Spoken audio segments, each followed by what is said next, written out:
On the holiest week on the church calendar, flames engulfed the historic Notre Dame Cathedral in Paris, toppling the iconic spire and burning the entire wooden frame of the Gothic structure. French President Emmanuel Macron saying tonight, "We will rebuild." And thank you for joining us tonight. I'm Craig O'Neill. People around the world are reeling from today's news, including people here in Arkansas. And TV 11's Michael Aaron shows us how both the art and Catholic communities are responding to the tragic fire. Craig, the cathedral is one of the world's most famous tourist attractions and home to countless works of art, so it's no wonder people here and across the world are shocked by the damage left behind there tonight. As priests from the Diocese of Little Rock gather for their annual Chrism Mass at St. Andrew's Cathedral,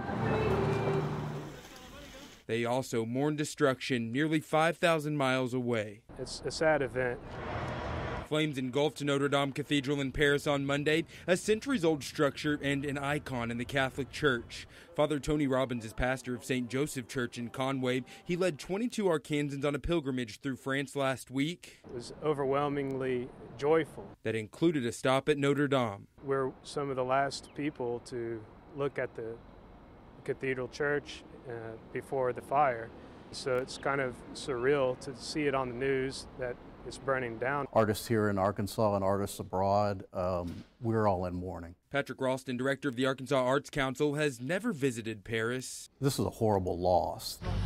Making these images and the damage to what he calls an irreplaceable collection even worse. It's like losing a limb. I mean, it's one of the most recognizable pieces of art and architecture in Western civilization. Loss that comes during the church's holiest week. Celebrating Easter, we remember the saddest event of the crucifixion of our Lord and how God has turned that into our salvation.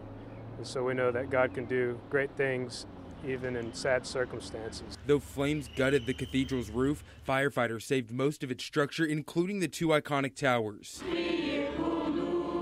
And as smoke continued to pour from the building, a crowd gathered in prayer for its future. And the hope is that it'll be rebuilt, and not just the physical building, but the church, the people of God, that it too will be rebuilt and renewed. Now, one firefighter was reportedly injured during the fire today. French President Macron says he will launch an international fundraising campaign to rebuild Notre Dame.